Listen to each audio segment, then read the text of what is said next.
roundtable on key strategic and security issues, and we have the pleasure to partner this with Cosmos Foundation and with its chairman, Mr. Enayetullah Khan. The topic today we are discussing is the impacts and consequences of the Ukraine conflict. As we know, in every country of the world, the consequences of the Ukraine conflict is being felt. We live in an interconnected world, and therefore, a conflict or a disruption anywhere has global consequences.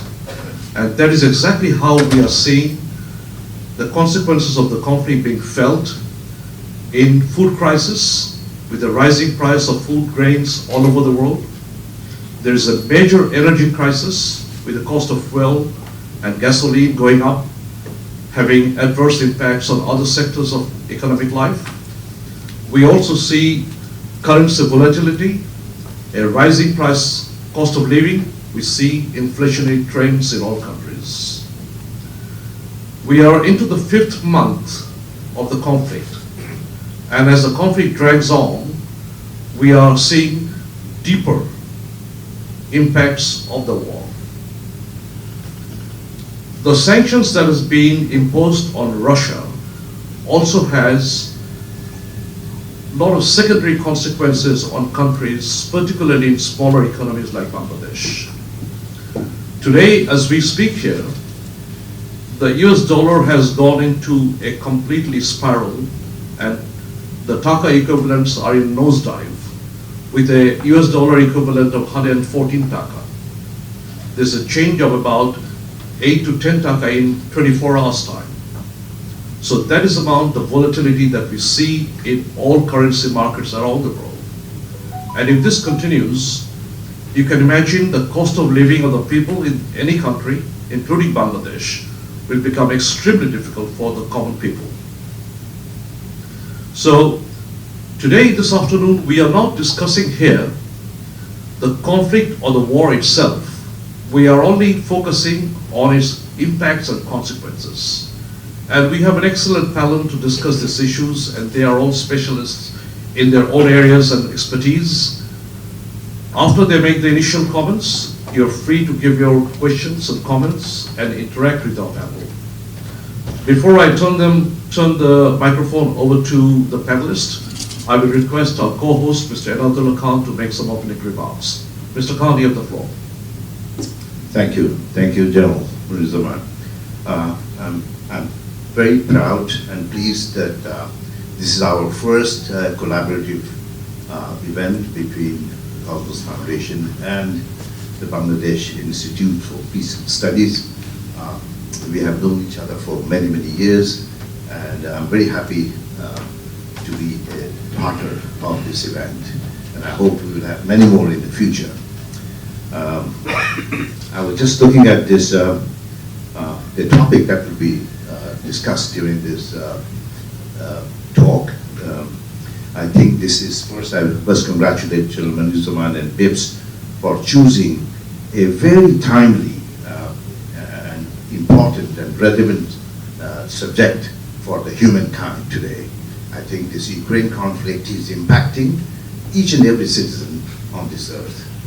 And future is definitely looks very certainly uncertain, and I believe that this seminar will dig into some of the issues, burning issues that we are going to face in our country, in Bangladesh, and also regionally and globally. I believe Md.Touhid Hossain today will be talking on our former Foreign Secretary on geopolitical impacts, NATO expansion, impacts on transatlantic, role of United Nations, the role played by the rising power by like China and India. Professor Umme Salma Tarin from the University of Professionals.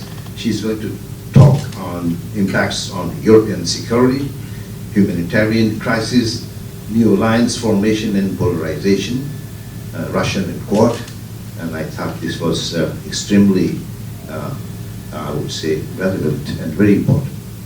And also she's going to talk on the global food crisis, fertilizer, and being from the media background, I think she's going to talk about the social media, the disinformation war that's going on, the totally unregulated, content that's happening in the worldwide, and that's becoming almost an inseparable part of the war. That's the conflict that's going on in Ukraine. And then the gentleman who is sitting next to me, Parvez Karim, Abbasi from the Department of Economics. He's going to talk on the subject again on energy, geo-energy issues, weaponization of energy, what I call an energy war is going on. Then the problem of supply chain management, impacts on the global trade. I would request that, please, I hope everybody switches off their mobile phone or put it in silent mode. My humble request. Then he's going to talk about the fiscal management issues, currency fluctuations, effects of sanction regime, inflation pressures, and I think these. So I think we have got, it's almost a 360-degree angle that we are going to discuss this. I just had some comments that the Russia and Ukraine account for nearly 1/3 of world's wheat supplies. And the disruption of this global grain supplies caused by the war has affected food security in emerging economies such as Bangladesh due to higher prices and supply issues. Our country almost imports 75% of our potash needs from Russia and Belarus. And if this war continues, it will likely have no source that these ingredients from other countries, and we have to really pay a very high price for all this agricultural input. In the energy sector, I think Ukraine conflict has led to really a very sharp rise in worldwide fuel and food prices, increasing the risk of higher inflation, energy security anxieties, and reduced growth. And even before the Ukraine conflict, Western countries were struggling with rising energy prices that threatened to derail economics emerging from 2 years of pandemic. Energy that powered the global economy are trading at record levels, threatening to withdraw the geopolitical relations between the consumers and the producers. Ukraine conflict also may have been the trigger for a high record of energy prices, but I think there are deeper supply and demand fundamentals behind this energy war. We thought that during the COVID time, the prices of oil just dipped to the lowest level, and people were having problem storing oil.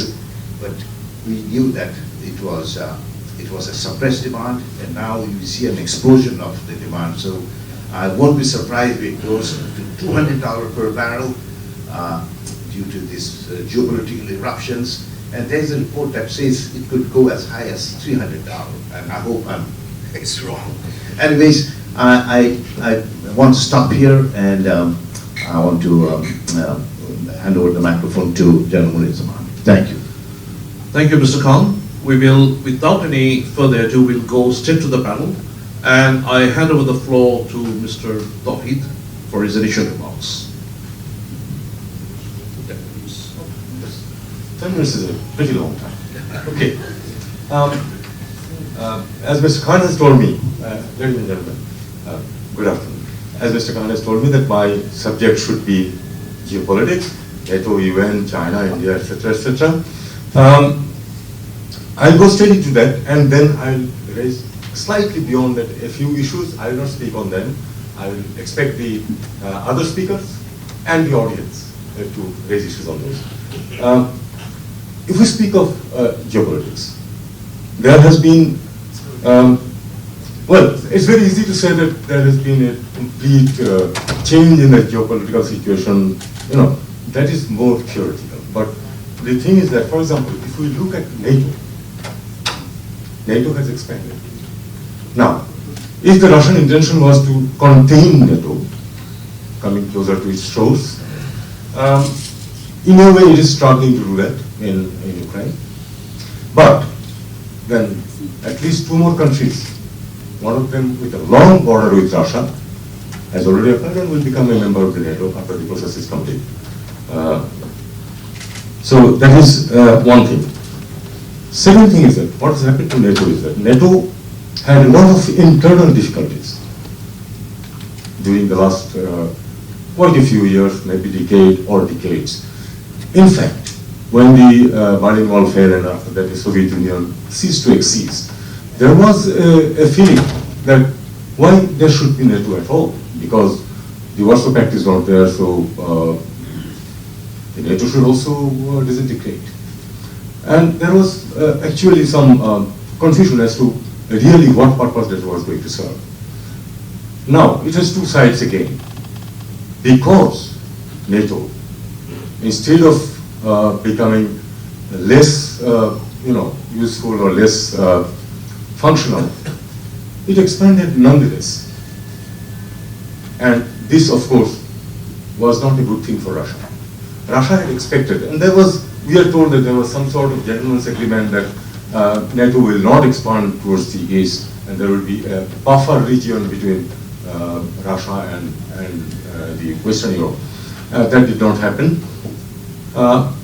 So Russia had a point in feeling insecure, because even though the Soviet Union had ceased to exist, even though Warsaw Pact was not there, Russia was still expanding. What was the intention? Now, no, the NATO people didn't say that we want to, fight or contain or make Russia a non-player. They didn't say this thing, but then the Russians have a point in feeling that it is a threat to them, and the buffer between Russia and the rest of Western Europe had ceased to exist. About the UN,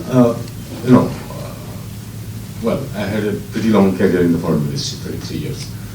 I have never been a fan of the UN being very useful in such situations, except issuing some, good words, some statements, etc., etc. And here again, except for the last deed that they did, the Md.Touhid was able to get a deal done on the wheat issue, which is very important for the world, including my country, for Africa, maybe for other countries also. They had a positive role, but otherwise I haven't seen UN being able to end any war anywhere in the world, and definitely not here also.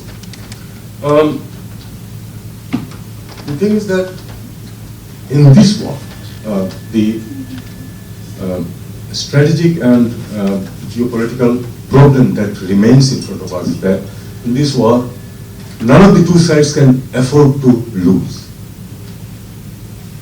None of the two sides can afford to lose. Russia cannot lose the war. Then its entire prestige, its standing, etc., everything is gone. The West cannot allow Ukraine to lose, because it has a very big stake. We can discuss in details on that. This is a very serious problematic of this conflict, that none of the sides can afford to lose, and a middle ground is very difficult to find. China, India, I think the best position that would be one country is in is China. In the first place, it is buying oil at a lower price from Russia. Increases import of oil, and it is not really into the conflict, but get the benefits out of it. Of course, it's not sure that in the long run these benefits will continue. There could be other changes that are taking place. India trying to get some benefit, and India has also increased import of Russian oil at a lower price. We know that. But India has a more difficult situation than China, because on the one hand, India has to continue with its friendly relations with the West, including the US. And on the other hand, it also has a very intense relation with Russia, particularly on military hardware and things like that. And it cannot afford to eliminate Russia also. So it has sort of a difficult situation, but in the meantime, it is also benefiting a little bit from this conflict, that getting oil from Russia at a lower price. The price of oil, etc., will be dealt with by other people, so we are not going into that. What I feel is that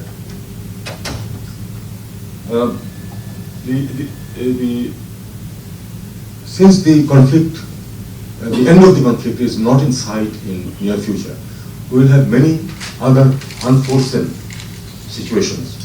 Even when the war started, we didn't think that the US dollars in Bangladesh will go to 140. We thought that maybe it's 85, 86, maybe 2, 3, 4, 5 taka, or there was some artificially keeping it down a little bit. So maybe going maximum up to 100 was some sort of logical, but it has already crossed, as was said, that more than 10 taka in the last 24 hours, and nobody knows where it will end up. So these things are there. The 2, 3 things that I'll just put up before all of you is that one, in my opinion, no relations between countries are sacrosanct. No amount of good relations guarantees that 10, 20, 40 years down the line will still remain friends. I think the Ukraine war has taught us this. Russia and Ukraine, they joined hands in ending the Soviet Union. We know it very well. We don't need to go into details of that. And in very good faith, Ukraine had agreed to surrender all its nuclear weapons. Both the West and Russia wanted it, and Ukraine did it. Just a point to ponder: had Ukraine been a nuclear power today, would the war be exactly like this? Most probably not. So that's again a speculation, but these are things to ponder. I think middle powers need to take lessons. Middle powers would be middle powers. I consider Bangladesh to be would be middle power in future. It may not be in my lifetime, but that doesn't matter. The nation's lifetime is much longer. Should take more cautious attitude towards their future security. Not depending on anyone, any other country, not depending on the friendship being guaranteed by any other country.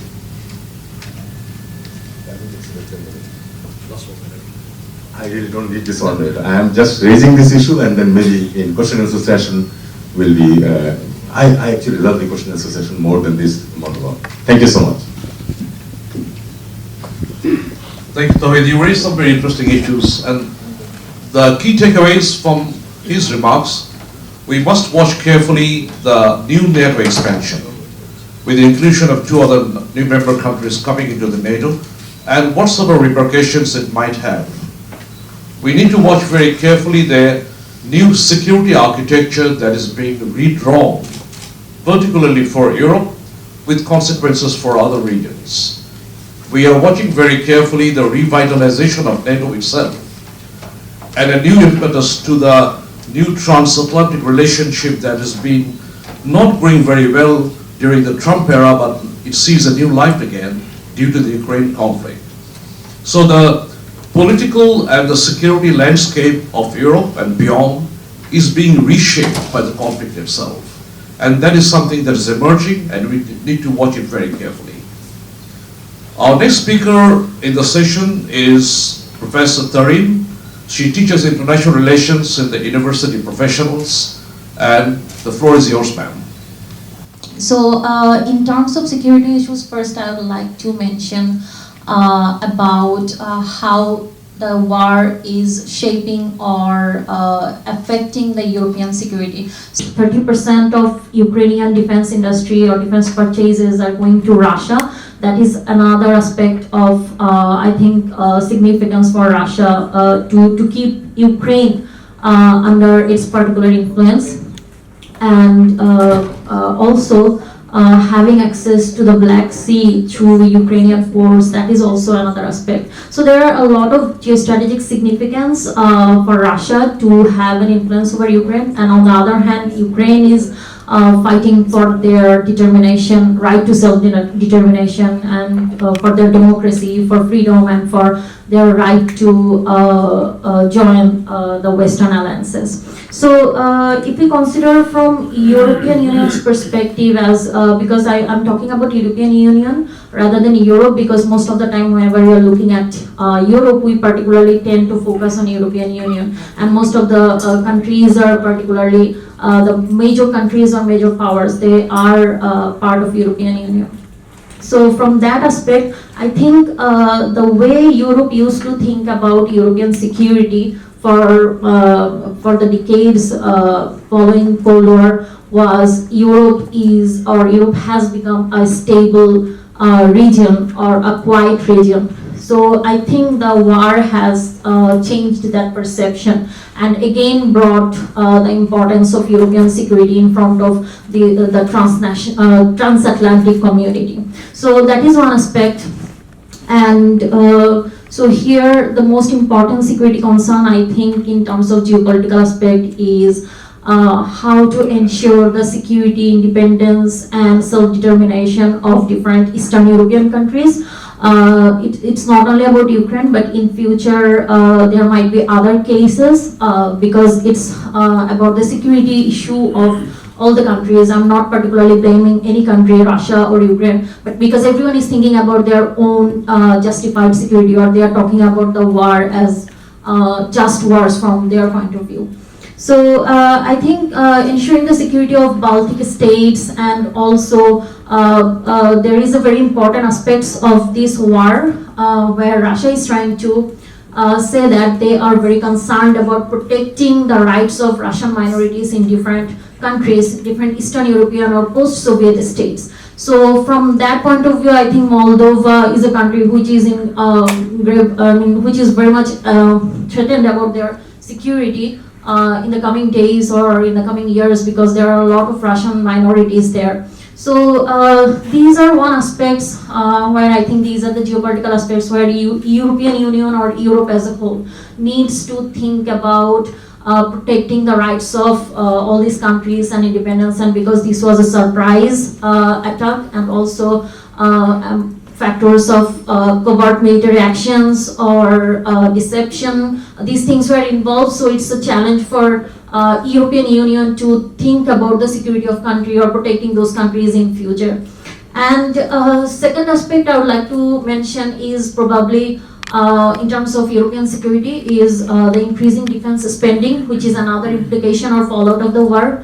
In case of Germany, we have already seen how Germany has raised or increased their defense budget for this year with additional $100 billion euro. And from 2024, they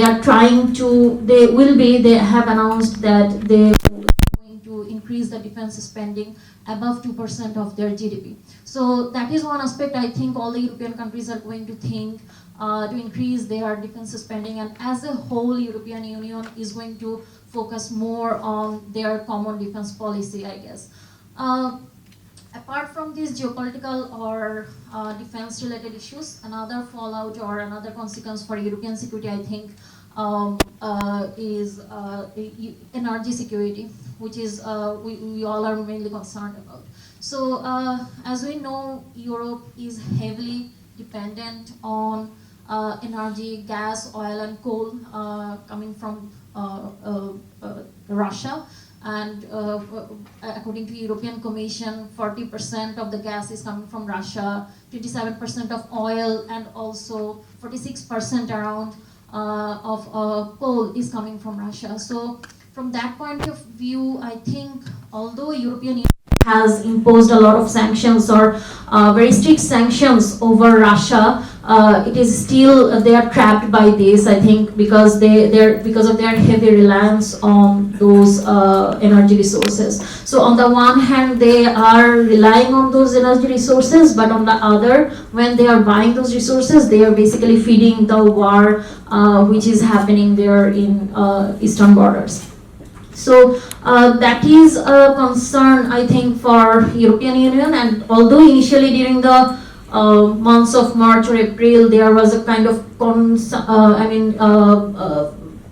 there are consigns among all the European members to remove their dependence on Russian gas and oil, as you can see from their informal meeting which happened in Versailles. So they decided to decrease their reliance on Russian gas, but as time passed and as we are now entering in the 6th month of the war, now we can see actually there is a kind of division among all these European Union members regarding the reduction of gas resources or energy resources. So very recently there was an announcement which came from European Commission, where European Commission actually decided or announced to cut the gas use from Russia, cut the overall gas use in European Union member states by 15%, but already among 27 members, already almost 12 members are opposing that idea. And even countries like Spain, Hungary, Poland, Italy, they are also opposing this idea, and even Hungary is already working on buying more gas from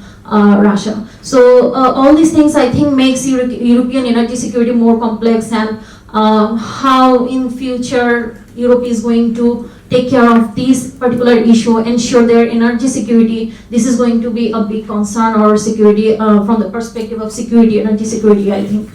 And also, not only keeping European Union unified, but also what should be the scope and purpose of European defense policy, and what should be the strategic role of sanctions in long term. These things also, I think, affecting the European Union's foreign policy after the Ukrainian crisis. And then I would like to talk about the transatlantic relations. What was the impact of the war on the transatlantic relation? So although United States and European Union, they have a symmetric interest. For example, European Union or Europe is totally heavily relying on Russia, but on the other hand, we don't see that much reliance of US over Russia. But still, in case of Ukrainian crisis, we have seen a kind of, the transatlantic relation has tested to be very unified than it has been for many years. So in case of Ukrainian crisis, they are jointly actually working or putting their resources for supporting Ukraine. So in this case, I think still there are some implications for United States. For example, United States, once again, they need to think about the significance of Europe and stationing more troops or deployments there. On the one hand, they have Middle East, they have Asia Pacific to take care of, but at the same time now there is additional responsibility being added with the Ukrainian crisis. And also, not only that, not only just filling the requirement of such necessity to deploy, but also whether they have the resources and whether they can divert their resources on all these fronts. That is going to be one of the major questions for United States. And also, I think for United States, it is very imperative to make the world community convinced that this is a war which is affecting everyone. This is not just a war because which is affecting the European security. Because as the war initiated, we have seen a lot of countries. The world community was divided among between two countries, Russia and Ukraine, because everyone has their own explanation. Since I have 10 minutes of time, so I'm trying to be as short and as possible. Then I'd like to focus shortly or briefly on Russian image after the war or during the crisis.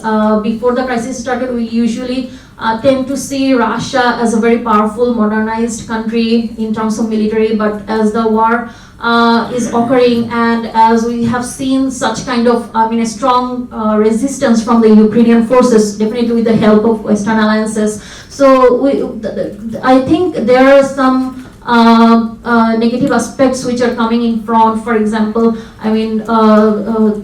the way we used to view Russia, it's not we are not seeing Russia like in that way. So I think it has, and also Russian diplomacy is fumbling. I think Russian image is in crisis. So this is one of the aspects I think for a long time Russia has to face about their image as a very strong power in the world. And although this is a negative aspect, but I think there are many positive aspects for Russia in case of this war, because if you consider about the BRICS countries or about China and India, we can easily understand that these countries are not here to judge any country or to judge whether Russia is doing good or bad or whether Ukraine is doing good or bad. Rather, these countries are focusing totally on their own interest, on especially their economic interest. So these countries are not having a very negative view about Russia. Rather, these countries, for example, India, despite of having very good connection with United States, is still not stopping its business with Russia. And also countries like Bangladesh, we are in a very tough situation, and also when Russia is supporting or helping us to construct our first nuclear power or energy plant in Rupur. So it's very tough for us to decide which part to take in this war, but most importantly, I think everyone is thinking about their own national interest, and mostly the national interest of the world community lies with economic aspects. So no one wants to take part politically in this war. Rather, everyone wants this war to end, and both countries to look from a very humanitarian perspective coming out their security ambitions.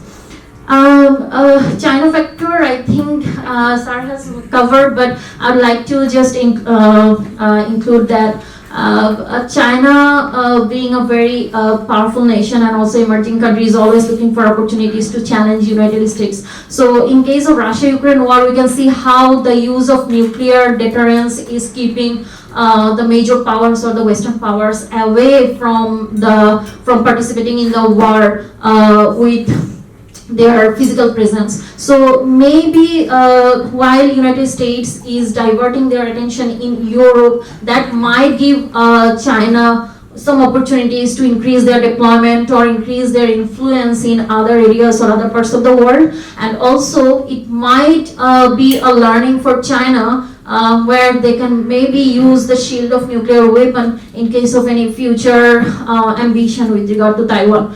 Because as we have already seen, there is a policy ambiguity among the United States administration, while Biden was telling that we are going to militarily intervene in Taiwan in case of any Chinese attack, but then White House was not actually accepting the fact, or they were rejecting that it's not what our policy is. So this ambiguity can really give some opportunity to China to behave in ways like surprise or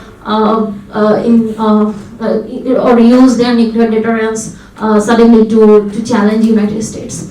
So there are some other consequences, I think. For example, the world is becoming more and more polarized due to the conflict. So many of us, we tend to term the war as a Cold War or New Cold War because we see the war is basically happening between Soviet Union and United States, and sometimes we are calling Ukraine as the proxy state. However, I think this has actually created a kind of polarization, and a polarization where both countries or both sides are trying to convince public opinion in their favor. And not only that, but also for furthering their interest, I think there are initiation or there are commencement of new organizations. For example, I2U2, which has been which was formed in 2021, but recently they have announced their joint statement that this is an organization which is comprised of India, Israel, United Arab Emirates, and also United States. So the main purpose is carving out the influence of China, Russia, and Iran from Middle Eastern countries, and this is going to be the plan of Biden administration looks like to integrate two strategic scenarios. For example, the Quad in Asia Pacific, and also the I2U2 in Middle East. So this is sometimes this I2U2 is being considered as the Western or West Asian Quad. So these polarization, among these polarization, I think the developing countries are going to be very much affected because sometimes they're being pressurized to choose between these organizations or between these polarizations. So as I said, that economy is the main goals of our foreign policy right now, for example, for Bangladesh and for many emerging countries. So it is also tough for many countries to take part or take a side on these intensification of polarization or politics, power politics or balance of power due to Ukrainian crisis. And in terms of humanitarian aspect, I think we all know about the refugee crisis which the Ukraine war has added with the already crisis which was going on due to the Arab Spring and Syrian war. So apart from the refugee crisis, I would like to point towards the energy, the grain-related or food or hunger-related crisis which has been happening. So the whole world is facing the crisis, but I think Africa is being very much affected. Almost, 14 African countries are being very much affected due to this food shortage, which is created because of, so because of I think the blockade of different ports in the Black Sea area. So although a deal has been reached, but still it is yet to be seen whether both the parties are going to actually abide by the rules or honor the deal in the long term or not. So I think this is a good start or breakthrough as the countries are thinking about the humanitarian aspects, and for Russia it is also it is going to also add some good image to its I think in its international posture. And another aspect I think is the rise of ultranationalism, which is going to be a threat for Ukraine, I think. Although we are appreciating the amount of nationalism which has created such a resistance against the Russian soldiers, but there are far-right groups who are rising in Ukraine, and they can really pose serious security threat in future, as they are also trying to become very much influential in Ukrainian politics. So I'll stop here because maybe I have taken more time, but I'll be happy to answer any question and hear your opinion on any of this issue. Thank you. We see the emergence of I2U2. We see the Tehran summit where a Russian Quad formation is perhaps taking place. We see a new role being played by China, which is completely in a manner that it balances both sides. But it is becoming extremely difficult for smaller countries and middle powers to navigate in this territory where one is compelled to choose sides. The bipolarity that we see that is developing now makes it extremely difficult for smaller powers like Bangladesh or middle powers to navigate and maintain a space which is neutral. A dimension of impact which is extremely important is humanitarian. And we see an emergence of a new humanitarian crisis in the world, both in terms of displacement from Ukraine conflict, in terms of the food crisis, in terms of the inflationary trends and cost of living. A particular note here is on the food crisis and the role that was played by Turkey or Turkey in forming the alliance in Istanbul and signing the contract between Russia and Ukraine, moderated by the United Nations and Turkey, has also now fallen flat because of the new assaults on Odessa. So we are very uncertain now how quickly the grains can be released from Ukraine. The international wheat market is skyrocketing. And unless we get some sort of a supply chain of the grains coming to the international market, then there is a looming international food crisis, and the United Nations and the World Food Program indicates that 400 million people are already in the front line of extreme hunger. So these are very serious issues to ponder on. I wish and hope that you'll come back to the audience, to the panelists to ask your questions on this. But I now shall turn over to Mr. Parvez Karim Abbasi from the East West University, who will focus on mostly geoenergy and geoeconomic issues. Without preamble, the first thing that I'd like to say is that the Russian-Ukrainian conflict has proved one thing again, that Europe has the innate ability to plunge the rest of the world into chaos and turmoil. Europe isn't finished. Because starting from the First World War to the Second World War, and you had the Great Depression in between, and even if you go back further in history, the 7 Years' War or the Napoleonic War, whatever happens in Europe, fortunately or unfortunately, affects every corner of the world. And the Russia-Ukrainian conflict is the latest iteration of this trend. So again, stability in Europe means stability in the world. With this preamble, I go to today's main theme. There are three components of this. The geoeconomic impacts of the Russia-Ukraine conflict. I'll try not to cover the issues that have been already covered. Number two, again, what impact does it have for the rest of the world, including South Asia? And number three, for which actually especially all of you are here, how does it affect Bangladesh economically and how does it influence its geopolitics? So 50%, 20%, 30% time allocation. So we start now. Now, what we see over here is a unique strategy.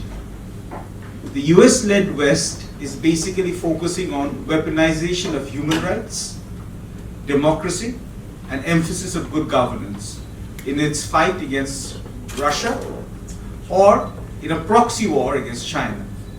On the other hand, experts opine that, again, Russia has carried out successfully in self-defense weaponization of energy and food security to basically preserve its own national interests. So we have two competing strategies that we see over here. And we always talk about Russia in terms of, again, Russia and Ukraine in terms of food security and energy security, but we try to look into the wider supply chain disruptions. To get a figure of, or to get an idea of what Russia is, just let me give you a few statistics that you already know. Russia is the world's third largest oil producer, second largest gas producer, and among the top 5 producers of steel, nickel, aluminium. Going further down, Russia also produces significant amounts of titanium, palladium, and nickel, which is used in automotive industry and any and every kind of electronic products that you manufacture. And also, it is the world's largest exporter of pig iron, which you can use for construction purposes. And then again, Russia and Ukraine collectively satisfies 12% of the global calorie requirement. So obviously you understand a conflict in Russia and Ukraine will have seismic effects around the world. Now, what we have over here, and along with this, if you bring in Belarus in it, which is also facing EU sanctions, Russia and Belarus are significant producers of chemical fertilizers, which is directly linked to food security. Now, let's go down to actually how Russia has a stranglehold on Europe. Why? For the time being. Because EU imports natural gas of about 35%. 35% of its natural gas imports comes from Russia. 20% of its crude oil imports comes from Russia. 40% of its coal imports comes from Russia. A fantastic case of this is Germany. It gave up its nuclear power plant. It basically said bye-bye to coal because again it wanted to embrace green energy, and Gerhard Schröder, the Chancellor of Germany, or again the Prime Minister of Germany in our words, basically bet his political capital on Nord Stream 2, $10 billion of pipeline that will be supplying this. But now what do we have? Right now, because of the sanctions, because the fact that the West has again frozen nearly half of the $643 billion forex reserve, and has also prevented Russia from tapping into its National Sovereign Wealth Fund, the NSW. Now, Russia is banking on high energy prices that is selling to Europe. Europe's concerns are increasing significantly because winter is coming, just like the Game of Thrones, and unfortunately, winter heating requirements in the northern hemisphere will go up significantly. In Europe, we have seen that gas prices have climbed by 45% from January to March of this year. And it has now been at $41 per million BTU, which is British thermal unit. Along with this, it is estimated by Economics Intelligence Unit that gas prices will rise by 50% around the world this year. And oil prices will stay at the bare minimum at $100. If you take the Brent crude right now, it's trading at $106. And then again, the longer the war intensifies, I am inclined to agree with Sir over here, who said that again the prices might shoot up even to $150 to $200. Now, as a result, we have seen that in June, Gazprom has reduced its gas supply to Germany via Nord Stream 1 by 50% or 60% daily gas supply. The obvious reason that was stated was maintenance reasons. But that has already basically frightened the Germans, and that's why you see the less than enthusiastic response about supplying Ukraine with arms and funds. So energy is being used to basically dictate the foreign policy response or the security response of European countries, and there is division within the ranks. And if you can go further over there, because I want to talk of, a bit more about the other non-energy aspects of this also.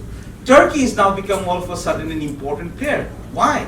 Because Turkey is being quoted by Europe to basically use its LNG terminal along with Bulgaria and Greece so that Europe can import LNG gas from Turkey. Along with this, countries such as Azerbaijan, countries such as Algeria, countries such as Norway are being goaded by the European Union to basically pump or increase its supply of pipe gases or transmission to Europe. Apart from this, rise in price of aluminium, titanium, palladium, and nickel has caused manufacturing of transportation or automobile industries to go significantly up. And Ukraine is a significant automobile manufacturer within Europe. Along with this, you have shortage of cobalt, magnesium, and neon gas. Surprisingly enough, Ukraine is a significant producer of neon gas. What is neon gas used for? Making semiconductors. So already we see a supply chain disruption has come into effect. Along with this, you have airline and maritime freight charges. Fuel cost accounts for 1/3 of the expenses. And with the back-to-back ban on European airspace travel and Russian airspace travel and Canadian airspace travel, cost of commuting or cost of transporting good cargo has gone up by at least 70%. Along with this, rail freight has also increased significantly. China imports a lot of its raw materials across land. So and along with China's zero COVID containment policy, that's why we see that even Chinese exports to the world, their prices are climbing up. What does it have if I summarize this? Let's say the war ends today.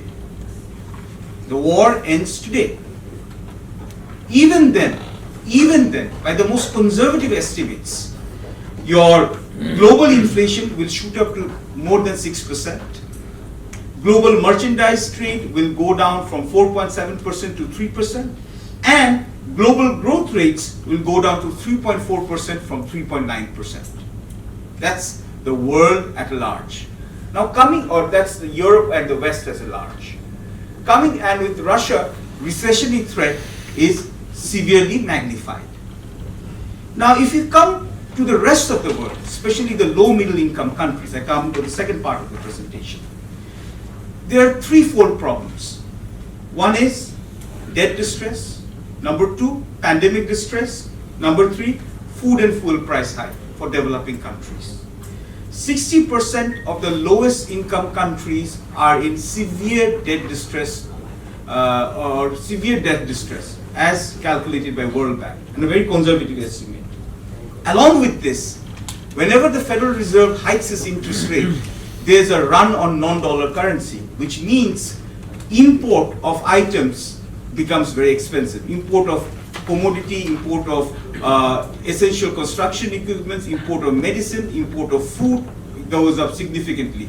And as a result, what happens is it creates havoc with your balance of payments. So somehow, the Federal Reserve somehow always manages to hike its interest rates and precipitates a global crisis. So again, this could be well a part of a geopolitical strategy. But then again, America has also an all-time rise in inflation. So again, that is also needs to be, America has its own local constituents to think about.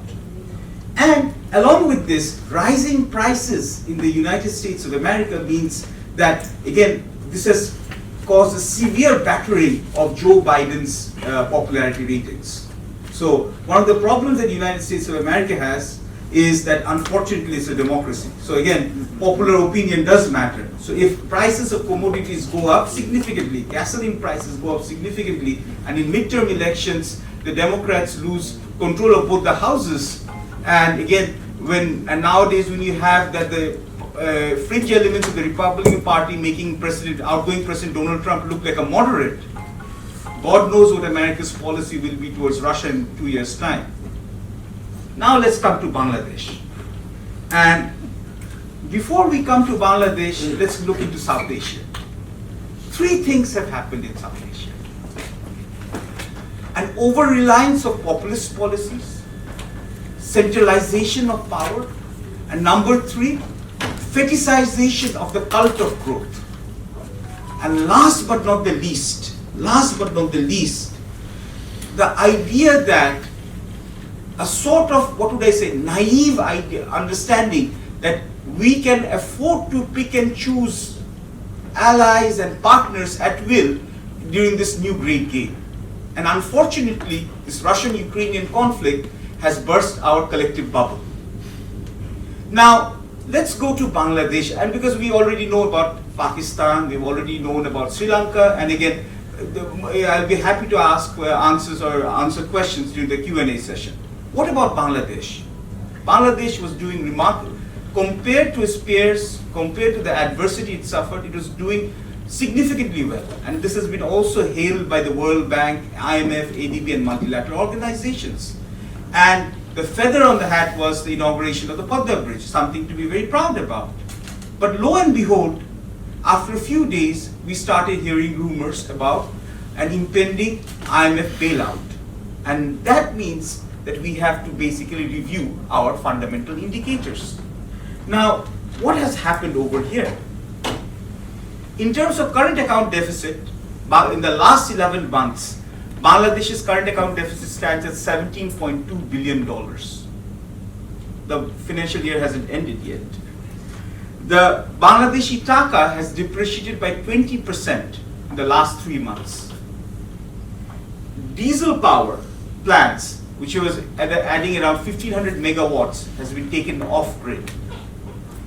Along with this, our 2 R's, the Bangladesh's economy is driven by 2 R's, external R's. One is remittance and RMG. Both remittance and RMG has declined. Remittance has declined by 1.84%. Our import growth has outpaced our export growth. Import growth is 39%, export growth is 34%. Along with this, what we have is even more is that our inflation rate, official inflation rate, mind you, as reported by Bangladesh Bureau of Statistics, has stood at an all-time high in the last 2 years at 7.56% and shooting up. Along with this, our foreign exchange reserve has gone down to $39 billion. But again, many of the economists point out, and even IMF has pointed out, that it should be $7.2 billion less, because you have to account for provision of export development fund, the currency swap that we did with Sri Lanka, and also the green climate change fund also. So again, the jury is still out there. Along with this, even more damning is the report of Global Financial Integrity, GFI, which is a Washington-based think tank, which is sponsored by World Bank. And this has been widely quoted, widely shared. Between 2009 and 2018, roughly $50 billion, or $49.65 billion, has been under-invoiced or over-invoiced, but has been sent out of the country. That means every year, $8 billion or on average has been sent out of the country. This is not based on perception, this is based on detail. And even the government is trying to cracking down on it. So we also have significant capital flight. Along with this, and this is the part where we have to look into this, quick ready rental power plant, when it was operating, it was like T20 cricket. It gives you vicarious pleasure.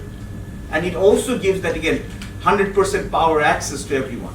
But if you are looking for long-term solutions, offshore exploration, offshore hydrocarbon exploration. Now, for that, again, unfortunately, those initiatives that were supposed to be taken have stalled. And right now, we are paying the price because quick rental power plant, it is effective if the diesel prices or if your fuel import is low. But offshore hydrocarbon exploration is messy, it is not glamorous, and it requires for great finesse in terms of collaboration, cooperation, and also greater emphasis on accountability and transparency, but the results are long-lasting. Myanmar has carried out offshore hydrocarbon exploration with, again, foreign companies with great gusto. And what has happened over here is that we had also initially explored basically importing gas from Myanmar. But right now, what is happening is that this has become a systemic problem. The quick ready rental power plants will be phased out. We will have power plants with greater blast furnaces. But again, offshore hydrocarbon exploration is an integral component of blue economy. And in order to harness blue economy and energy security, you also need to invest in our maritime prowess. But all of these things cannot be done right now. Why? Because of the two internal problems of our country. Because our internal growth, just like our external growth, the two R's, remember? Remittance and RNG. Our internal growth was predicated on two G's. Government spending on public sector, expand the public sector, provide public sector with greater pay, greater provisions, greater facilities, which is absolutely fine during times of economic affluence. And also mega infrastructure projects, government spending. Now, what has happened over here is now one of the things that IMF has come up in terms of negotiations, or one of the loans that is insisting is reduction or removal of subsidy on agriculture, on fuel prices, basically going up for corporate governance, greater monitoring of our infrastructural projects, and also along with this, financial reforms. And we also know that next year we have elections. And we also know that during election year, government loves to go for deficit spending to attract electorate voters. But right now, with the $4.5 billion that we are negotiating with IMF, and also parallelly, we are also trying to negotiate another loan with JICA, which is again the investment arm or the aid arm of Japan. So again, that means what? There's a great need for funds. Our external loan is not a precarious situation. Bangladesh does not have the problem of external loans until unless we go to 2024, 2025. But our problem is quite a detailed account of the economy, and especially in terms of the energy sector. One thing is for certain, that even if Bangladesh economy is not at a high stake now, but we are completely out of the comfort zone. We are not living in the bubble anymore that we were told that we are living in the bubble. We are now facing some very sharp realities and dark realities. Unless we put our act together, our days ahead could be very difficult. A particular area of concern is the gross mismanagement of the energy sector and the heavy investments that we have made in our mega projects, which have gone into severe cost overruns. So when you have severe cost overruns in mega projects, your returns are not going to come. The return on investment is not going to work as per your feasibility reports. So we're going to face some very crunch time starting next year when we graduate to the middle income country, and we also have to start repaying the loans that we have borrowed from other countries. So we have some very difficult times ahead, and we must take stock of everything that we have. Now, before I turn over to you, the audience, for question and answer, Mr. Khan would like to make one or two points on Parvez's comments, and then I'll come back to you. Mr. Khan, you have the floor. No, I think Parvez touched on some very, I would say, we all have what you call blind spots in our lives. And I think I just wanted to add that that these harsh Western sanctions against Russia, my personal view is that it's not working. Russia can, in fact, they're selling their energy assets to China and India at double the price. So instead of punishing Russia, I think they are getting almost double the revenue because they had an agreed price to sell the gas to Europe. And those gas slowly would be diverted to India and to China and to the rest of the world. And they have now a ruble currency swap. They have the yuan, the Chinese currency, and the ruble swap. So I see a world. There's only 95% of the global transaction used to be in dollar, and I see a process of de-dollarization where there's some predictions that it could reach up to 15% non-US dollar transactions happening within a year. So if this trend continues, so the dominance of dollar transaction will significantly reduce. On Bangladesh side, I think you touched some very, very important point, but I think the fundamental mistake that Bangladesh energy experts did was there was a total mismatch between their transmission, distribution, and generation. They went on adding the generation power without looking at the transmission capability, and that's why we have some stranded assets, and some more power plants are going to be ready but not be able to deliver power. Including the nuclear one. So, and you're absolutely right that Bangladesh, I think where Bengal they have the structure where there's plenty of gas. You look at the Myanmar side, the Bay of Bengal, they are extracting all the gas, and you look at the Indian side, the reliance and we are just watching and just keeping silent. And there was no effort in exploring and monetizing our own assets, gases. So it's really very heartbreaking to see that the indecision that Bangladesh government made. But as we move on, I think we will be adding more, but thank you. Thank you, Mr. Khan. And we now go to our audience. This is time for you to ask questions, make comments. You can raise your hand and indicate to me if you want to ask a question. All right, sir, you have the floor, General.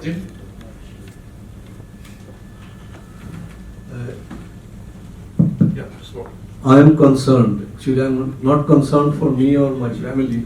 I am concerned for everybody here, especially the people of Bangladesh. Whatever we have heard today and whatever we have been following for last couple of months, and I do not know whether we can foresee the future. I am concerned about the future generation. So I think what I would not make a lengthy speech here, but I need the dissemination of this correct information for the people so that people can judge and people can plan their futures accordingly. Economy definitely is going to be the main factor here, but then there has to be somebody, some organization or some source where from correct flow of information down to the downtrodden level to the people in the masses should know how should we go about in the future. Big things are there always, but we all know what is going to happen, what is going to take place in the future. But this is a suggestion, a recommendation that there has to be a forum, there has to be a policy on dissemination of correct information for the people. Thank you. Thank you. Air Vice Marshal, you have the floor from Aviation University. Sir.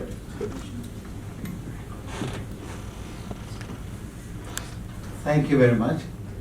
First of all, I would like to thank all the panelists for their insightful presentation. They have virtually covered every aspect of the topic. And I will agree with Professor Abbasi that Europe is extraordinarily brilliant in plunging the whole world into trouble. I will also add the name of the United States with that, because this has been going on since the 16th or 17th centuries, from the time of colonial age. The other thing I will agree with the Foreign Secretary when he says that interstate relationship is not sacrosanct. So I will agree with you. It is only because the international order is anarchic, but there is something sacrosanct in the domestic politics or domestic order, because it is hierarchical. It is the relationship between the state and the citizens. Now the future looks very grim, because we have put up data which speaks very grisly about what is going to happen in the coming days. Now, what is more important is the cooperation between the state and the citizens. How much the citizens are willing to sacrifice by way of sharing their demands, and how much the state can supply in terms of food, energy, and financial security. And for that, what we need, it is the relationship between the state and the citizens, which is going to count in the future struggle or calamity. And that can only be done through a sagacious political leadership. And that will be the testing time. Unless that happens, there will be a fissure between the state and the citizens, and that may lead to a disaster and ultimately a calamity by which it will take a long time for us to get back to our normal state. We have talked about the mistakes that we have done, and we have also talked about the disasters that we have created in the economic and energy sector. Now it is time for the political masters to gel together and get down with the citizens of this state to be at one in order to avoid this crisis. Thank you very much, sir. Thank you for your comments. Okay, Tarin. Bring it here.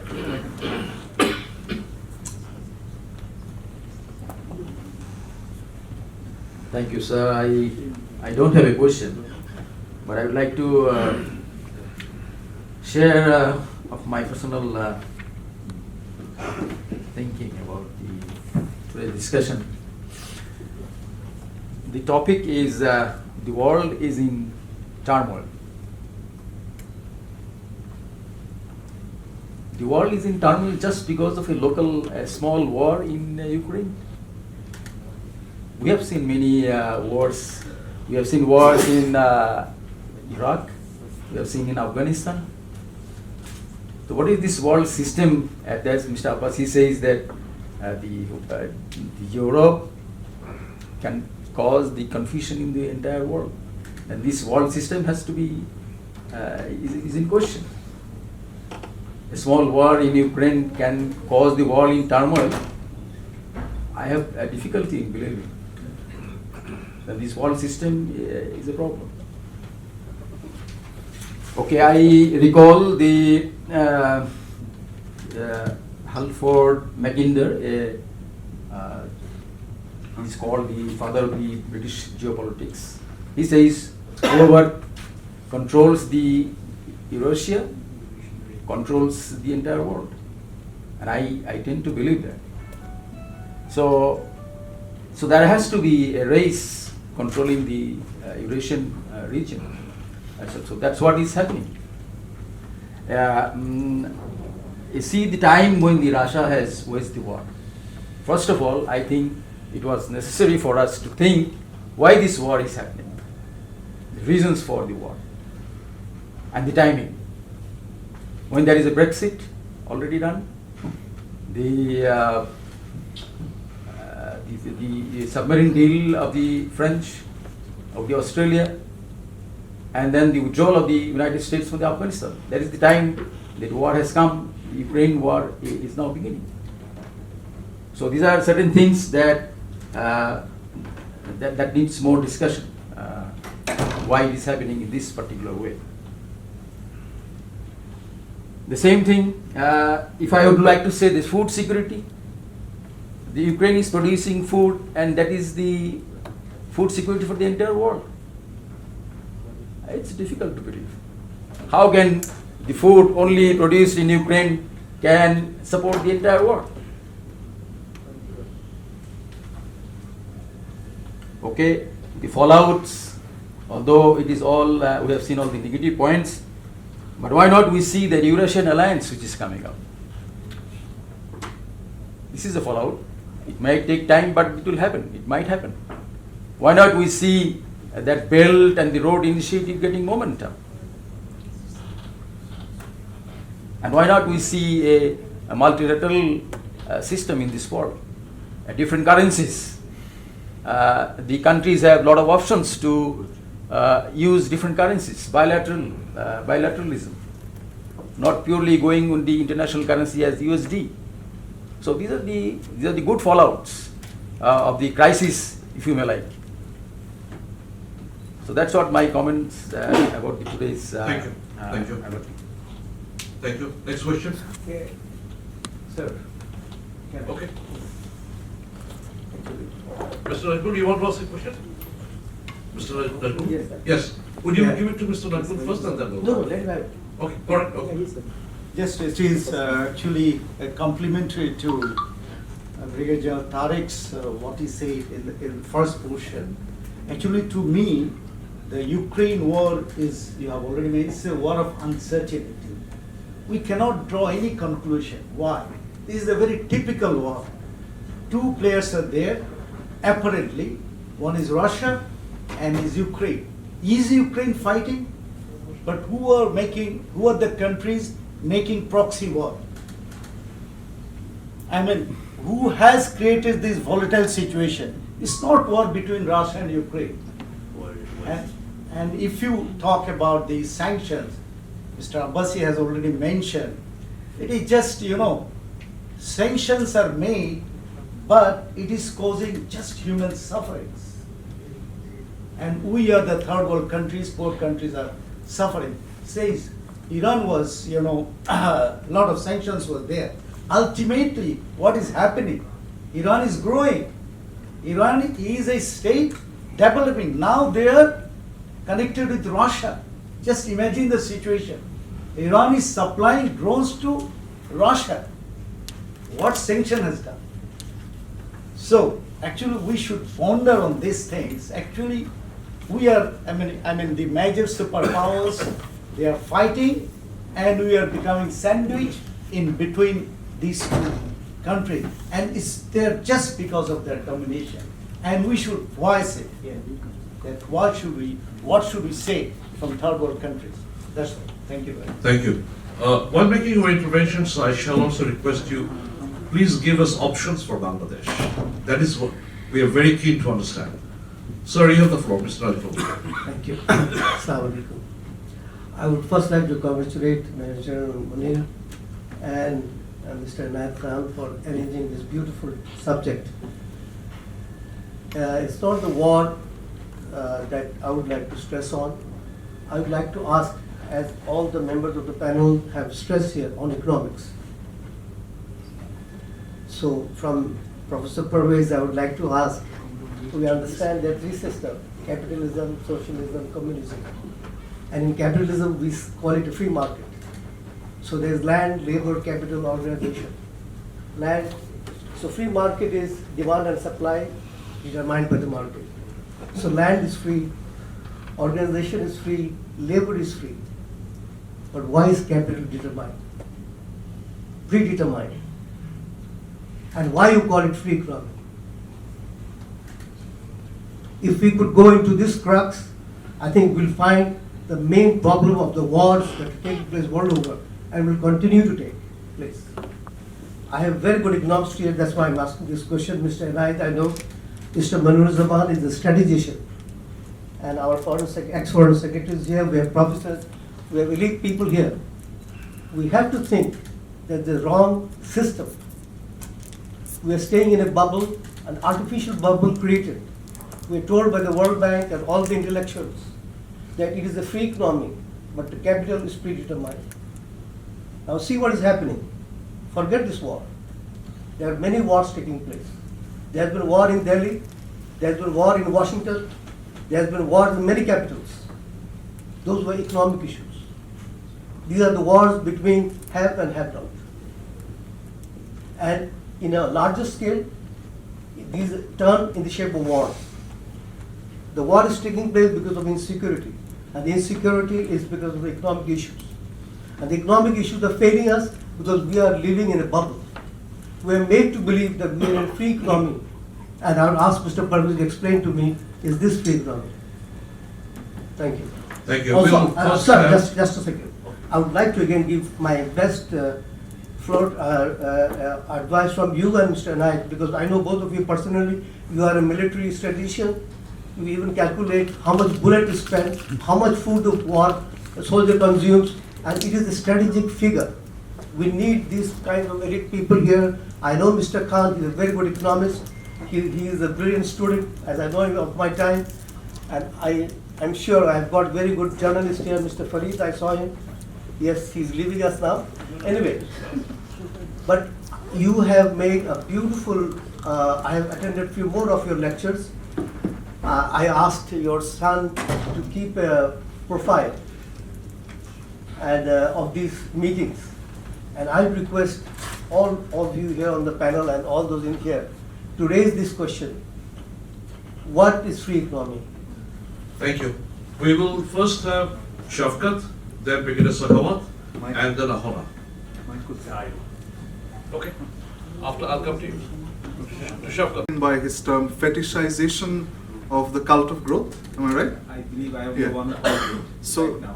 2 points for you. One, I would be very keen to hear your thoughts on what lessons we can draw from the ongoing crisis in Sri Lanka. And secondly, just expanding on your point about fetishization of the cult of growth. We saw a cottage industry of academics and so-called experts emerge in Bangladesh who contributed intensely to this fetishization of the cult of growth.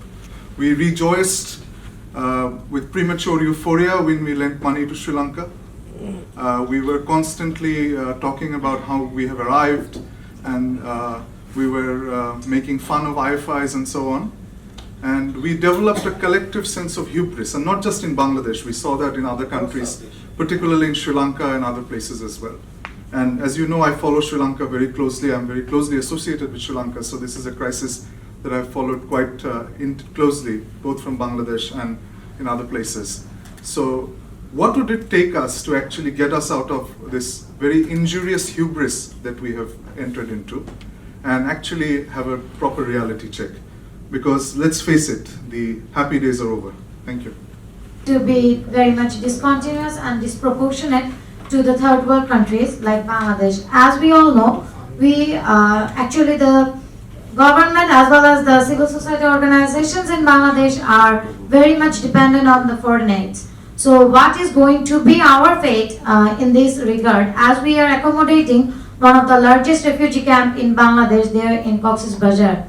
So what is going to be our strategy if the foreign aid distribution, especially in refugee arena, is going to be changed? So what is Bangladesh going to face for this? Thank you. Thank you. Thank you. We have come to the end of the question and answer session, and we are also coming to the end of our session altogether. So I will quickly turn back to Mr. Khan for his concluding remarks. We won't answer the questions. No, after his after that. Okay, I think it was a truly very insightful and very stimulating deliberation. I would like to focus on Bangladesh.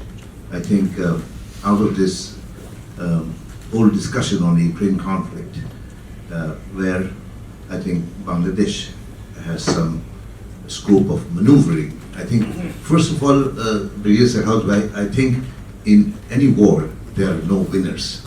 That's I firmly believe it. Their perception. Yes.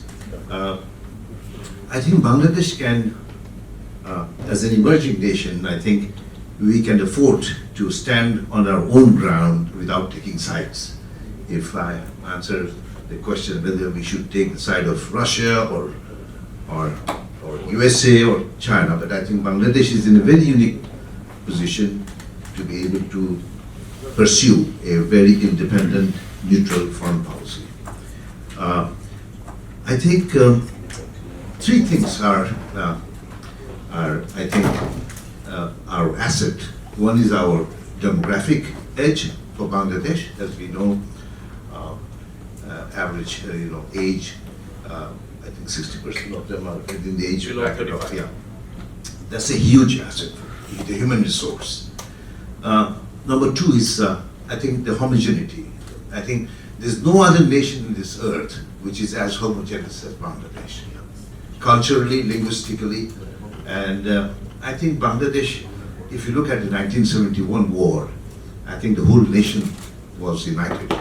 And I'm very confident that during this very critical time of our lives, we all will be united and we will be able to face these challenges. But there are a few sectors, especially in the energy sector, I feel that there's a lot of mess. And the prescription is, I think the government knows it, but I can repeat it here, and this can be reported in the press. A, in the power sector, I think this capacity payment clause is a very unfair clause for the people of the country. This PPAs should be opened and the capacity payment issue should be renegotiated. And I think something can be done on that. On the arena of oil and gas exploration, I think our production sharing contract, the fiscal incentives can be reviewed and they could be incentivized to bring in world-class E&P companies, and Bangladesh can benefit by exploiting its own natural gas. And I'm a firm believer that in the Bay of Bengal there are plenty of gas, which is, the maritime disputes have been resolved, and there's no confusion about, our maritime boundary line. So there are some data that I think proves that for Bangladesh's food and energy security, it looks like, we will be depending on the external world for importing our food grain. And obviously Ukraine and Russia is, the fertilizer, the potassium, the energy. So they will continue. And Gazprom is already involved in Bangladesh. So I don't know. And they are building the biggest, power plant, 2,400 megawatt nuclear plant. And how we are going to deal with that? And also Russia is, in fact, they are the fourth largest source of development funding for Bangladesh. And these resources are deployed in a spread of sectors, both manufacturing and agricultural. And it's a nuclear power plant. And yes, so I think there are also, I think Bangladesh is very lucky that we can learn lesson from the Sri Lankan catastrophe. I think Bangladeshis are very quick learners, and I hope we will learn from the Sri Lankan crisis, and we will take measures to safeguard our national interest. And I hope the world social peace is restored. The peace, I think we can all work towards achieving, how to, whether it will be UN-led or or some other organization, but it's going to be a very difficult task to how to stop this Ukraine conflict. I just hope that we find a way, and I thank BIPSS for initiating this very relevant and very important and very timely discussion.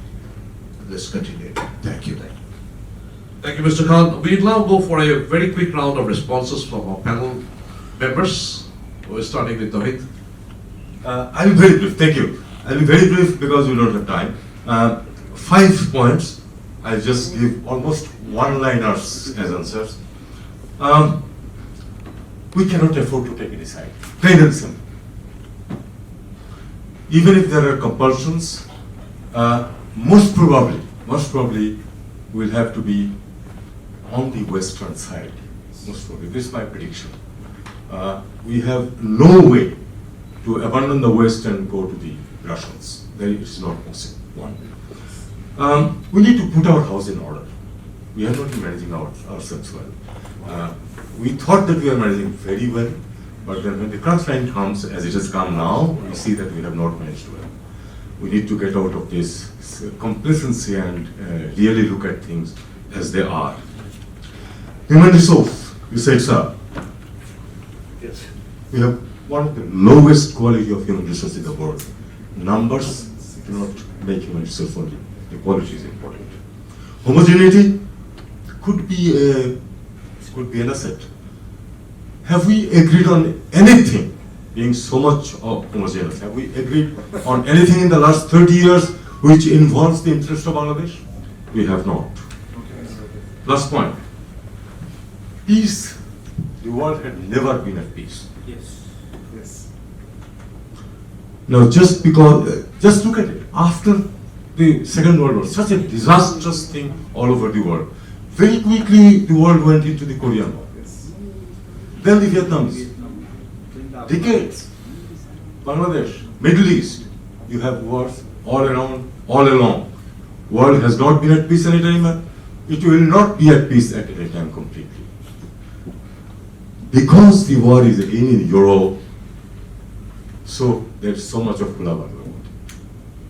The same thing had happened in Iraq.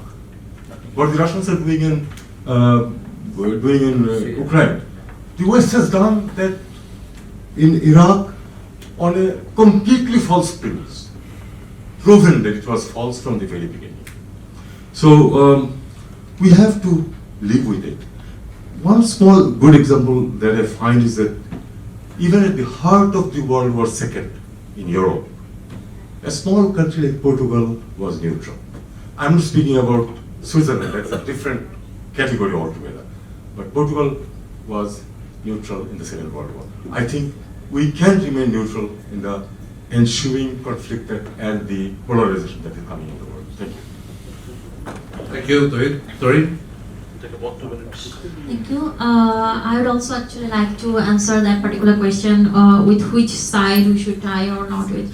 I think I will totally agree with what Touhid sir has just said, that it's very tough for us actually in international relations, for any country, for in any context, to decide to join in with any particular side, and especially if you want an answer which side to join with, it's actually the Western side, definitely, because this is the mainstream world politics.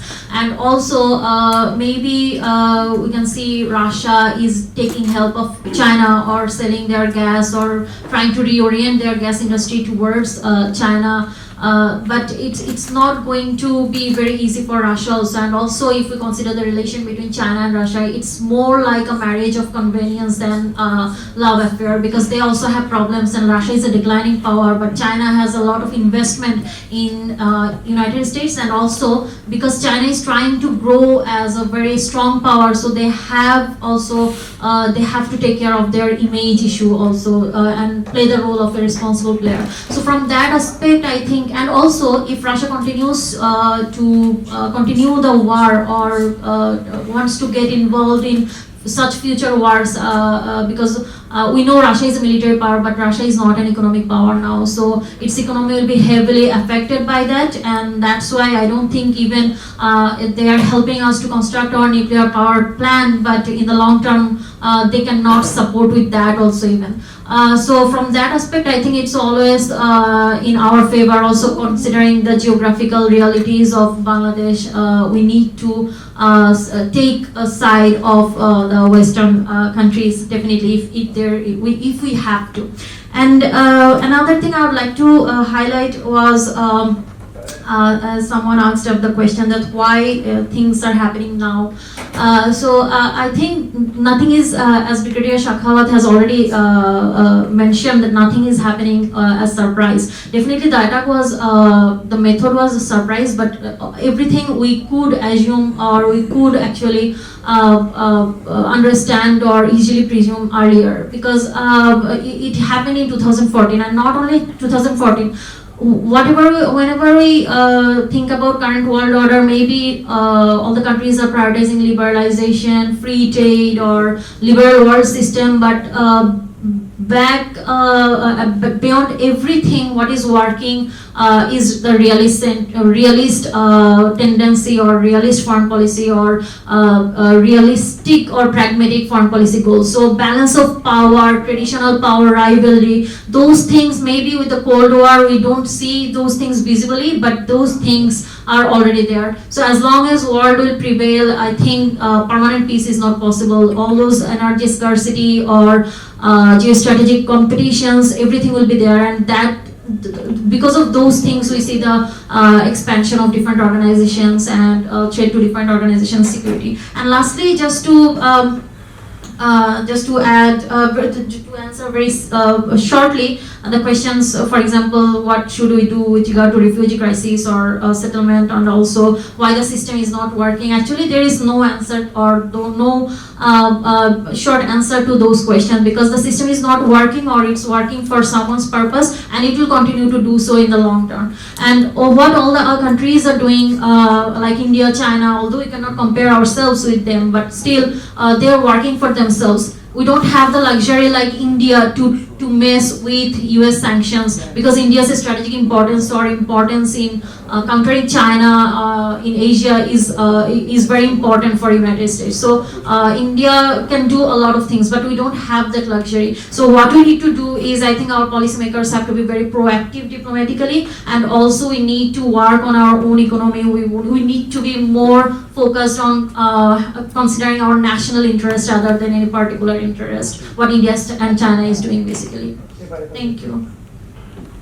Thank you, Tarin, for the last comments. Parvez? Yes, I'll just pick up 3 or 4 points. I'll be brief. I know we are nearing it. The first thing that I'd like to say is an old Latin proverb. I'm not that proficient in Latin. Inter arma enim silent leges. That means in times of war, law falls silent. It's a full-blown battle between the US-led West versus Russia. Why would we expect any morality from any of these powers? And I'm sorry, neither Putin or Biden will be shedding tears for us. We are right now in an economic crisis. I'm not looking favorable at any one of them. Russia is an extension of Europe into Asia. Ask the ex-Siberian Khanate. Ask the Khanate of Crimea. Muslim states dominated by Peter the Great, Elizabeth I. Russian imperialism was as bad as British imperialism, if not the worst. It is Europe. Europeans fighting Europeans, getting the entire world in trouble. The Americans founded the New World because they wanted to get out of the old world's trouble. They have been dragged into this. Here we are shedding tears for Russia. They have been vetoing our propositions or Rohingya resolutions successively. But we are the ones who are basically giving them the ground to invest $13.5 billion in nuclear Rupert power plant. Same with America. We are a small country. Everybody can choose to ignore us. India has 1.4 billion population. India can get away with many of the things. America slaps us around. Russia ignores us. India probably big brothers us if it feels in the mood. So what am I saying? And China is China. But the idea is that it's not about blaming Russia or America or this. Small countries will be caught in the middle. There is no recipe for this. There's no respite from this. And number 2, when we are talking about this, we are a trading state. 85% of our export earnings comes from the West. We talk about diversification. Oh, we are selling $1 billion to India. India turns off import of onions and green chili whenever it feels like it. It's not a reliable partner. We talk about diverting our exports to China and other countries, Latin American countries. Out of $42 billion export, $3 to $5 billion comes from the rest. Unless we divert our trading structures, we cannot but be reliant on the West. SWIFT. If we try to delist from SWIFT, we are a pariah country. What has happened to Iran? A club of 3, Iran, Venezuela, and a few other countries waiting for Russian and Chinese handouts. And we are in a very good position where we have friendly relationship with Russia. We are sympathetic towards Russian causes. We are again sympathetic to the Ukraine's cause.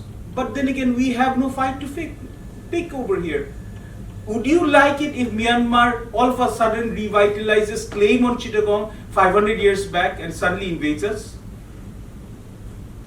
We wouldn't. The territorial integrity principle in instituted. Yes, Russia has been goaded. And if I was an American arms manufacturer, I would build a gold statue in honor of Putin. Because American arms manufacturing, Western oil companies are raking in profit. If the invasion of Ukraine did not go forward, the European Union would have disintegrated in another 5 or 10 years' time. Putin would not have to do anything. It was coming up at the slims. Viktor Orban was taking away Hungary from European Union. What this war did was unite European Union unwillingly under American leadership. The Americans are thanking Putin actually. But unfortunately, another thing that Shafkat said, and I'll finish it over here, is you've talked about hubris. Hubris always invites nemesis. We always try to blame others for our trouble. And it's already been discussed by Foreign Secretary Touhid sir and others. Our economy has fundamental weaknesses. There is questions about credibility of data. Whoever, and these problems have been raised for, I'm not saying that this is the end of the world for Bangladesh. We might come out of it flying high. But we need to change tack. 50 years is like middle life, right? This is a midlife crisis. So, do we reform ourselves? Or do we try to pursue a useless flame? That's the question that I leave to the audience. Thank you. Thank you, Parvez. Without giving answer. So I learned it from you. Thank you. I would like to say that this has been a fascinating discussion session.